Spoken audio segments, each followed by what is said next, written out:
The first country I came to since my departure from the Crimea in connection with the start of the war against Ukraine was Estonia. I lived in Tallinn from almost half a year, and at the time of recording the videos I lived here for 3 months. I already got acquainted with the city and therefore I will try to make maximum. Hello everyone, you are on the Voicer channel and I am Voice, and today I will show you Tallinn and show you what I drew here. Put likes, subscribe to me everywhere, and we will starting.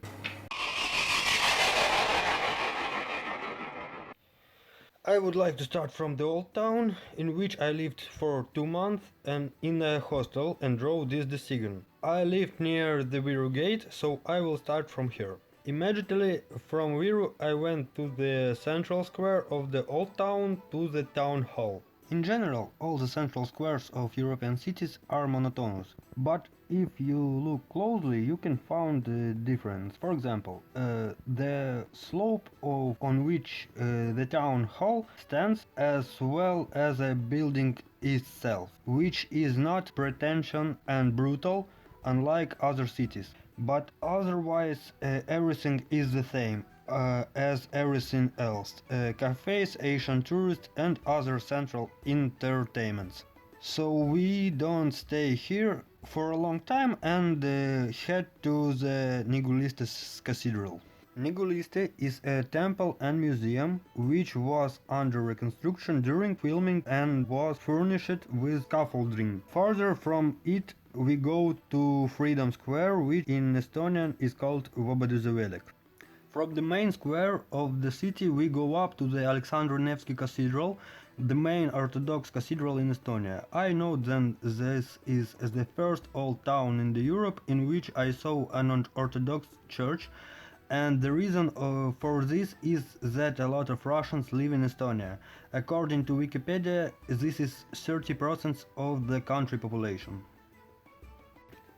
Between the square and the cathedral there are such fortress walls called Kir in the Cock. Behind them is a viewing platform with such monuments. Roofing fails to monk or ghosts. Please write in the comments if you know exactly who is depicted on the statues. From the viewpoint you can see the old town and the new city. Also in the upper part of the old town there are two more viewing platforms, one with a view of the old town, the other offers a view of the Baltic Sea and the railway station, to which we will return in the part about transport. Further through the Toompea Castle, or as it is also called, the Vyšegrad Castle. We are moving towards the largest cathedral in Tallinn, St. Olaf Cathedral. Like Niguliste, this temple is closed with scaffolding, and plus it is very high and it was difficult to take it off normally. Its building is the tallest in Estonia. Nobody can build higher, but somehow I still took it off further through the Fat Margaret Towers. I leave the old town and go to the memorial in memory of the sunken ferry Estonia. Now I would like to stop and show you something for which in principle graffiti is hated and for which I would personally cut off the fingers of those who do this with a cicature. In this particular case I can still understand the guys. The building is not well maintained, the place is interesting, but for me it's still overkill, and now I will explain you why. I believe that graffiti on architectural monuments is a conflict between two artists, but the problem is that the creation of one is already recognized and has an aesthetic form and beauty. And when I see pictures on such cool buildings, I kind of see a contrast. But what are you trying to contrast? This bullshit? Graffiti on architectural monuments is evil and shameful. Never spoil cool architecture.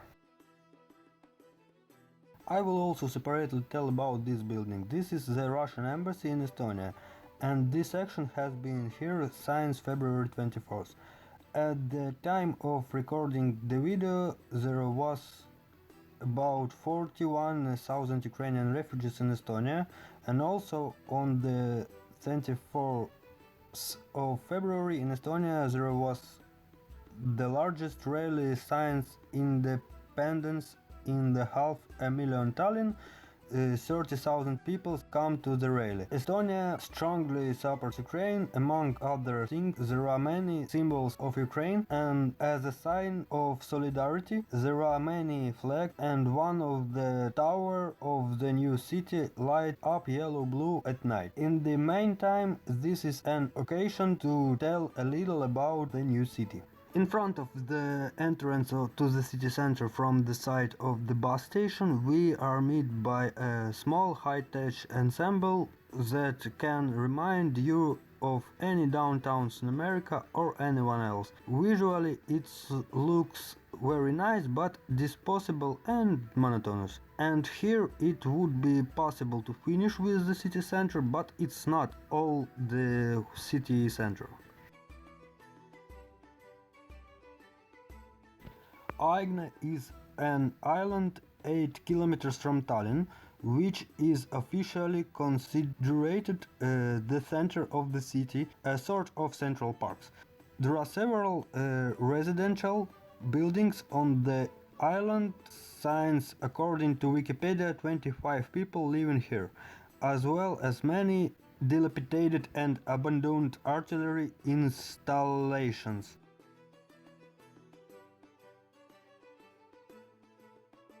Strewn with huge stones, a reserve with very beautiful northern beaches. I highly recommend visit this not very popular tourist place, but not at the beginning of summer, as mosquitoes will eat you here, and be sure to take water and food with you, as no products for sale here. Since we are driving from the city center, I will tell you about what people ride here.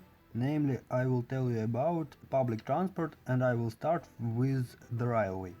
The rolling stock of the Estonian railways is represented by such trains of the Swiss company Stadler. These trains run from Tallinn to all major settlements in Estonia. Also, not far from the railway station, you can see one diesel train carriage there, one of the Riga assembly, and one passenger carriage with the direction Tallinn-Moscow. The train itself no longer runs, but the carriage remains and is covered with pieces. These trains will be used to build a hotel in a hipster area near Baltiam, name of the most railway station in Tallinn. Also in this area there is only one legal wall in Estonia, on such a lot of graffiti stars, including Osgemeos painted here, but I don't want to draw on it because I don't like such painted place. The addition to classic buses, public transport in Tallinn represented by trams and trolleybuses. Trolleybuses are new and as boring as possible, but one day I saw such a handsome Skoda TR14 here. It is most likely either excursion or technical trolleybus. I saw it once. With trams everything is more interesting. On a narrow gauge line of thousands millimeters, two cars Tatra KT4 are presented as in Lviv, Zhytomyr, as well as in many cities of Eastern Europe.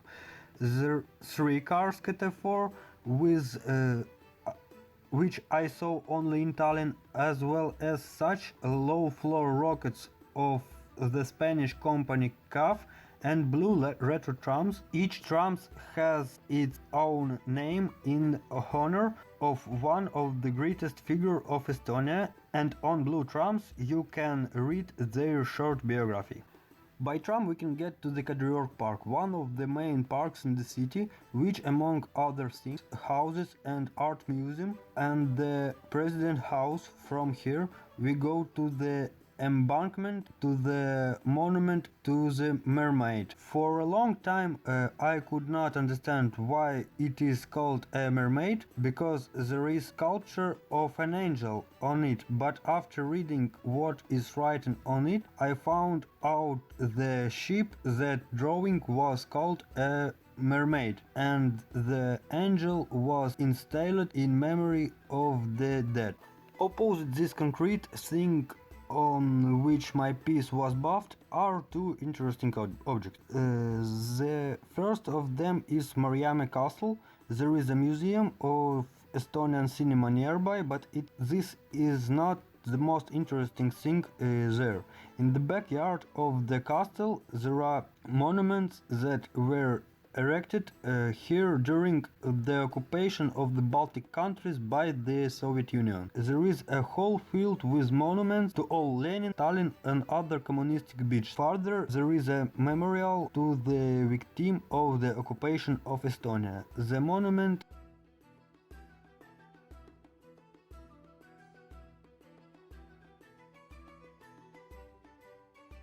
itself looks like a black stele on which bees are depicted, and well as boarding with a description of those events are installed.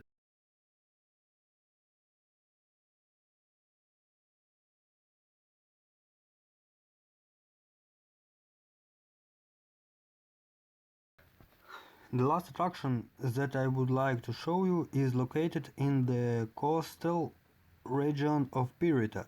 These are the ruins of the monastery of Saint Bridget. This is a very beautiful Gothic ensemble in which there are many catacombs, ruins and labyrinths. A separate charm of this place lies in the fact that there are practically no tourists here. You can safely climb and take pictures. After we move to the part of the video where I will paint in graffiti.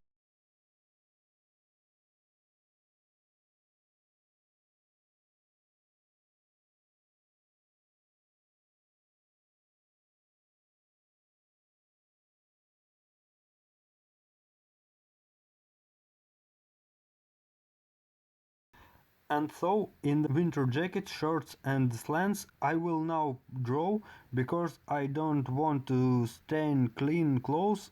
I will draw with such colors. Well, let's start.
Write how you like to the video, how you like Tallinn and how you like my piece.